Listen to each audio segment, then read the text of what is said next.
कैसे हैं आप लोग? अच्छे हैं। उम्मीद करते होंगे अच्छे होंगे आप लोग। कोई तकलीफ़ तो नहीं हुआ बेटा इतना दिन में आप लोगों को? हुँ? वीडियो तो समझ में आ रहा है ना आप लोगों को? कोई दिक्कत तो नहीं है? तो आज हम लोग स्टार्ट करेंगे मोर देन ओगिव।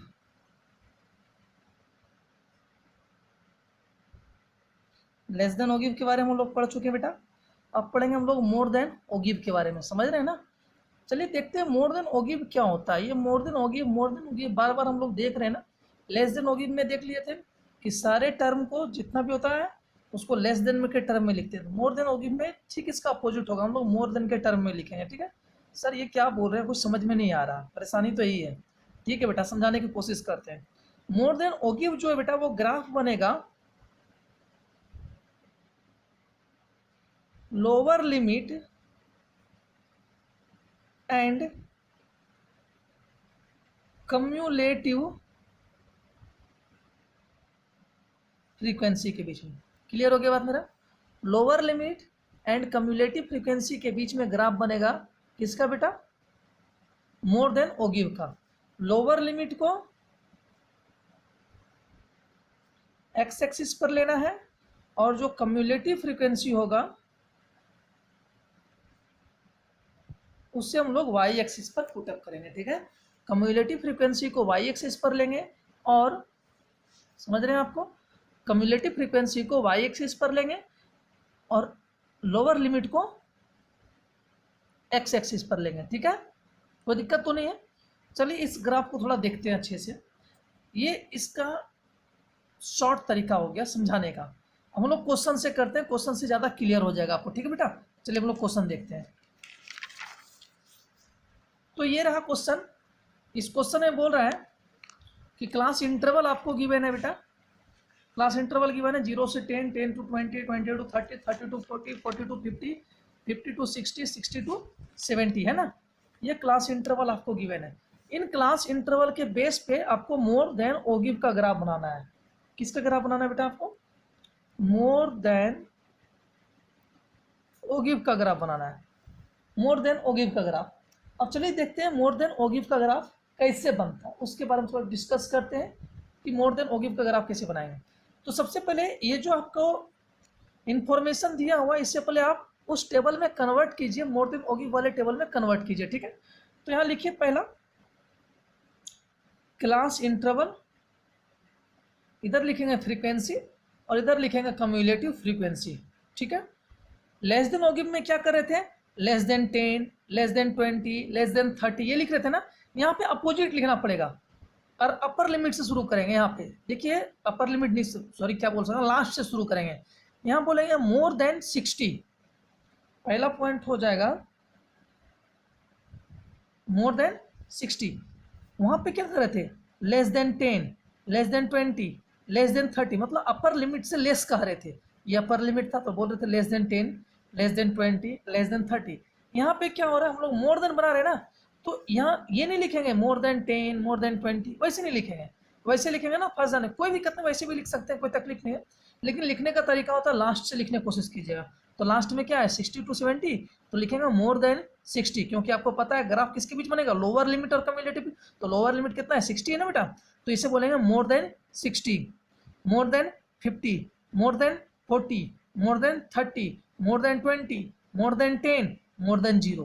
क्लियर हो गया बात मेरा? तो लिखते हैं मोर देन 60। अगला क्या हो जाएगा बेटा? थोड़ा सा स्पेस छोड़ देते हैं। मोर देन 50, मोर देन 40 है ना बेटा। नेक्स्ट हो जाएगा more than 30, more than 20, more than 10। समझ में आ रहा है आपको? और लास्ट हो जाएगा मोर देन 0, 0 से ज़्यादा। अब देखिए मोर देन 60, मोर देन 60 में क्या आ जाएगा?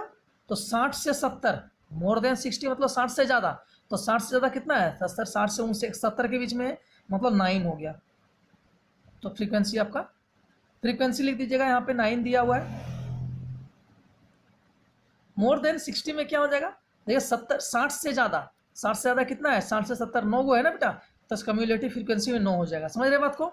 ये आपका फ्रीक्वेंसी लिखा हुआ याद रखिएगा, इस फ्रीक्वेंसी को भी यहाँ पे नहीं लिख रहे हैं, काट देंगे, सिर्फ हम लोग कम्युलेटिव फ्रीक्वेंसी लिखने की कोशिश करेंगे। मोर देन 50, 50 से ज़्यादा। और जब 50 से ज़्यादा के बारे में डिस्कस करेंगे बेटा, 50 से ज़्यादा कहने का ये मतलब हुआ कि सर ये 50 है, 50 से ज़्यादा मतलब 60 70 तक लेना है, तो 11 और 9 दोनों को ऐड कर दें, कितना हो जाएगा? ये 50 से ज़्यादा है कि नहीं दोनों, ये तो हो जाएगा ये 20। फिर बोल रहे हैं मोर देन 40, 40 से ज़्यादा। 40 से ज़्यादा सर 17, 11, 9 मतलब 20 और 17 37। समझ रहे बाबू बात को? मोर देन 30, 30 से ज़्यादा। 30 से ज़्यादा में ये ऊपर वाला सब आ जाएगा ना, क्योंकि ये सब तो 30 से ज़्यादा है, तो सबको जोड़ दीजिए। 37 और 3 40 और 20 60। अगला हो जाएगा मोर देन 20, मोर देन 20 में हो जाएगा बेटा 80। मोर देन 10, मोर देन 10 में हो जाएगा 95 और मोर देन 0 में हो जाएगा 100। समझे बात को? तो आपका पॉइंट क्या क्या बन जाएगा बेटा? आपका पॉइंट बन जाएगा सर 69, 50, 20, 40, 37, 30, 60, 20, 80। लोअर लिमिट है ना, लोअर लिमिट ये 60, 50, 40 ये लोअर लिमिट है ना आपका, और ये आपका कम्युलेटिव फ्रीक्वेंसी, इसके बीच में ग्राफ बनेगा। ये 10 हो गया, ये 95 हो गया, ये 0 हो गया और ये 100 हो गया। क्लियर हो गया बात मेरा बेटा? कोई दिक्कत तो नहीं यहाँ तक में? है कोई परेशानी आपको? नहीं है। 0 और 100 लास्ट वाला पॉइंट आया, 0 और 100। ठीक है, अब देखिए यहाँ पे पहले आप n निकाल लीजिए।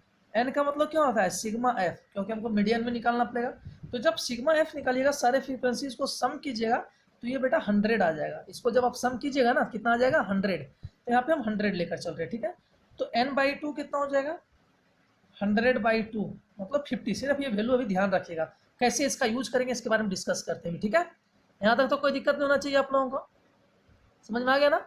चलिए अब इसका ग्राफ बनाते हैं हम लोग। तो देखिए बेटा, एक्स एक्सिस में लोअर को लिमिट को लेंगे और वाई एक्सिस में कम्युलेटिव फ्रीक्वेंसी को लेंगे। चलिए ग्राफ बनाते हैं।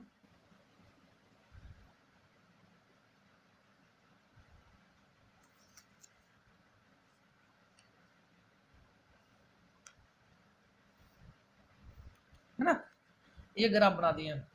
सर इधर लेंगे आप कम्युलेटिव फ्रीक्वेंसी CF को, और इधर लेंगे लोअर लिमिट को LL मतलब लोअर लिमिट, इधर लेंगे CF मतलब कम्युलेटिव फ्रीक्वेंसी। क्लियर है यहाँ तक? कोई दिक्कत तो नहीं हो रहा है? पूरा तो नहीं लिखना पड़ेगा बेटा।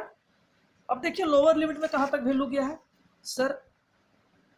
60, 50, 40, 0 से लेकर 60 तक है ना लोअर लिमिट में, और अपर लिमिट में 9 से लेकर 100 तक। चलिए तो सर ये 10 ले लेते हैं बेटा, 20, 30, 40, 50, 60, 70, 80, 90, 100 लिख दीजिएगा। 10, 20, 30, 40, 50, 60, 70, 80, 90, 100।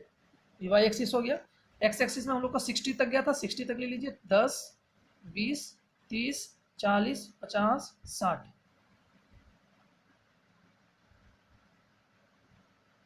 ये आपका एक्स एक्सिस हो गया बेटा। कोई दिक्कत है? कोई दिक्कत यहाँ तक में? कोई दिक्कत तो नहीं हो रहा है ना? अब क्या करते हैं, पहला पॉइंट देखिए कितना है? 60 एंड 9, 69 पहला पॉइंट। एक्स में 60, वाई में 9। सर एक्स में 60, वाई में 9 पॉइंट लगभग यहाँ पे आ जाएगा ना? एक्स में 60, वाई में 9। दूसरा पॉइंट है एक्स में 50, वाई में 20।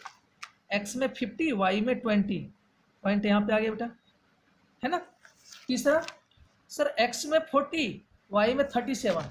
एक्स में 40, वाई में 37। 37 तो बेटा 40 से नीचे आ जाएगा लगभग, यहाँ पे मान लेकर चलते हैं, है ना? आप लोग ग्राफ पेपर में बनाइएगा, क्लियर दिख जाएगा।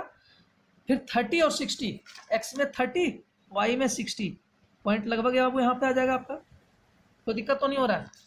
अगला बोल रहा है एक्स में 20, वाई में 80। एक्स में 20 है बेटा, याद रखिएगा, वाई में 80। सर ये पॉइंट यहाँ आ गया ना? अगला बेटा 10 और 95, 10 और 95 लगभग मिड में यहाँ पे, और 100 और 0 मतलब यहाँ पे आ जाएगा।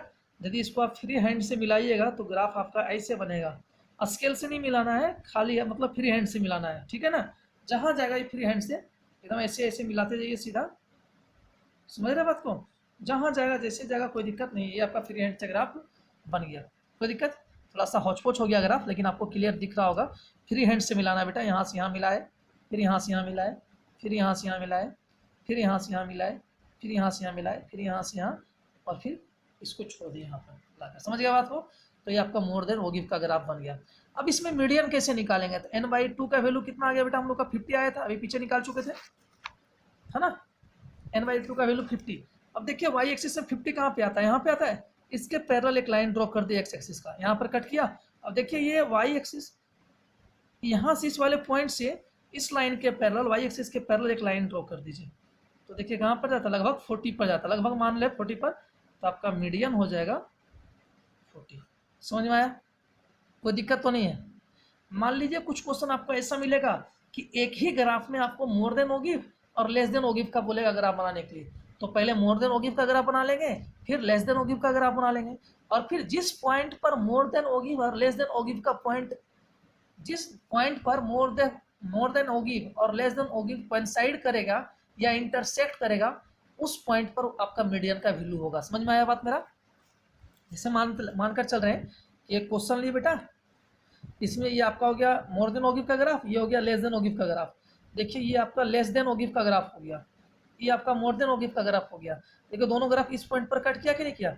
यहाँ से एक लाइन ड्रॉ कर लीजिए, देखिए एक्स एक्सिस पर कहाँ पे आ रहा है? यहाँ पे आ रहा है। ये आपका मीडियन हो जाएगा। क्लियर हो गया बात मेरा? तो मोर देन ओ गिव, लेस देन ओ गिव, जिसका भी क्वेश्चन होगा आपसे बहुत अच्छे तरीके से आप क्वेश्चन को कर सकते हैं, उम्मीद करते हैं। और यहाँ पर आपका ये चैप्टर पूरा तरह से कंप्लीट हो जाता है, मीन, मीडियन एंड मोड।